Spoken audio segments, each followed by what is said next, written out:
A quick new idea daily from the world's greatest TEDx talks. I'm your host, Atossa Leoni, and this is TEDx Shorts.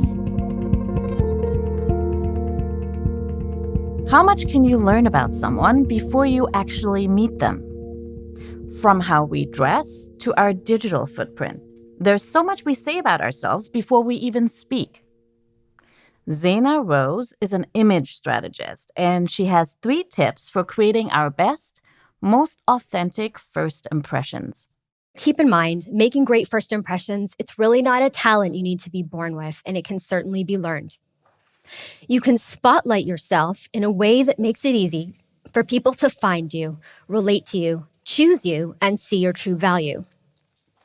If we're to move people to action, we must impress and influence. We must be one of a kind rather than one of the crowd.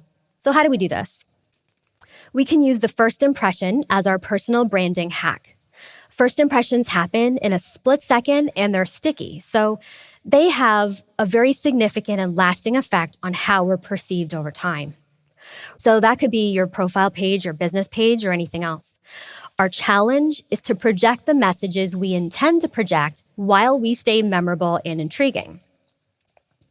What's the key to making this work? I propose that if you strategically craft your self-presentation, you can make more authentic first impressions. Now, that might sound counterintuitive, but here's what I mean. When you've crafted and tested what works best for you, you can then be prepared to present your best self in any given moment. Then thrive in the flow of spontaneity and that chemistry that happens between people when they meet. You're preparing yourself to function on an even higher level where you're stronger and more versatile. Now, a big part of that is our appearance, our clothing and our grooming and our body language. That's largely what people are taking in when they perceive us, along with facial expressions, whether they see us online or in person. Today, I'm going to give you 3 considerations. Number 1, tell yourself the truth or let someone else tell you.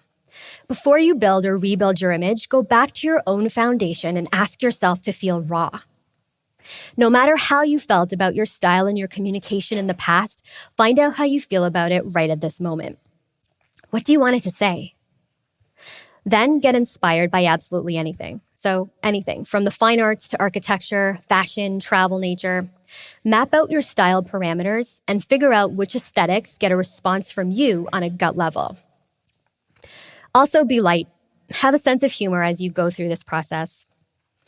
My clients and I often have a really good therapeutic laugh, actually, about what comes flying out of the backs of their closets. If someone helps you with this process, keep in mind that you might be doing things incorrectly for the way that you prefer to be perceived, but don't be hard on yourself. There are huge benefits to being current in style and with it in terms of the times with fashion, but there are also other things to consider. The red sneakers effect tells us that there's an opportunity in nonconformity when observers feel that individuality is an asset. Participants who wore suits with red sneakers were seen to be of higher competence and higher status than the people who conformed, simply because they had these visible cues that showed they could walk their own path. Now, you can achieve that with other colors and other items, of course. Whatever you do, do not bore yourself, and try to show on the outside that you're interesting. Creating looks you love will help you to get into the mindset and almost into the character, the authentic character, if you will, for important interviews and meetings and events. Number 3, make your digital image your stand-in. Now, we often don't know what or how much people know about us because they're Googling us in advance to get a head start on what they think.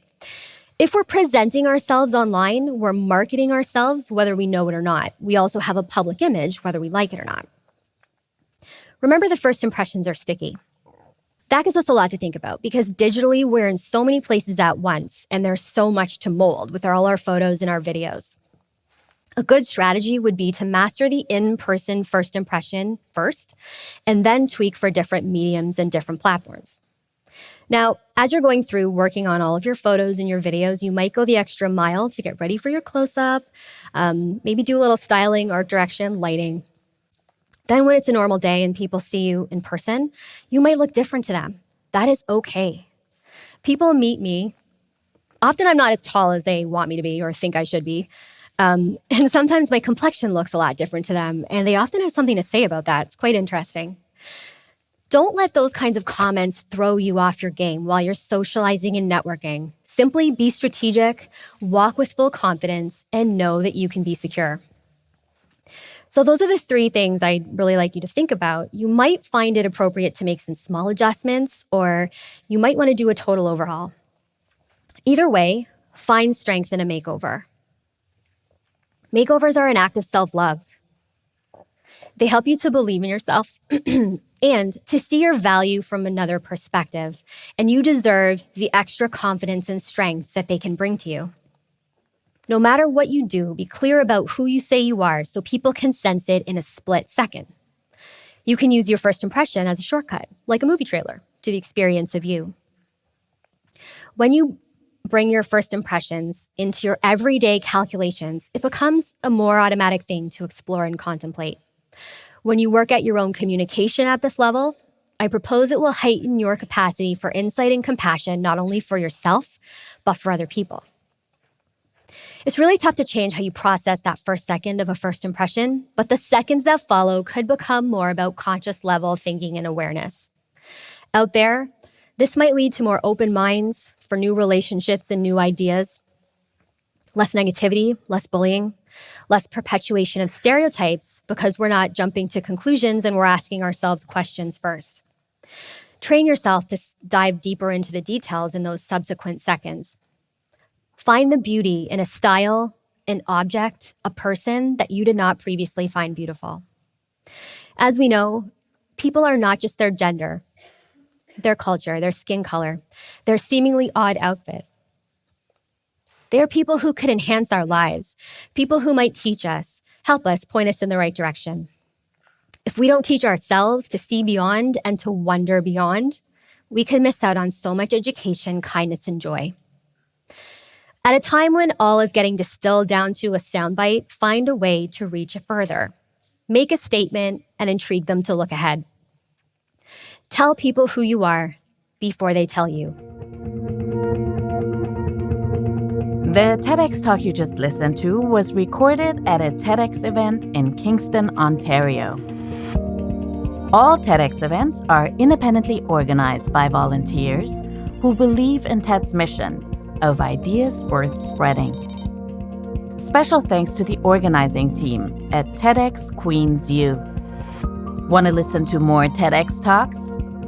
Visit our website at ted.com/TEDxShorts. I'm Atossa Leoni. Thanks for listening, and see you tomorrow.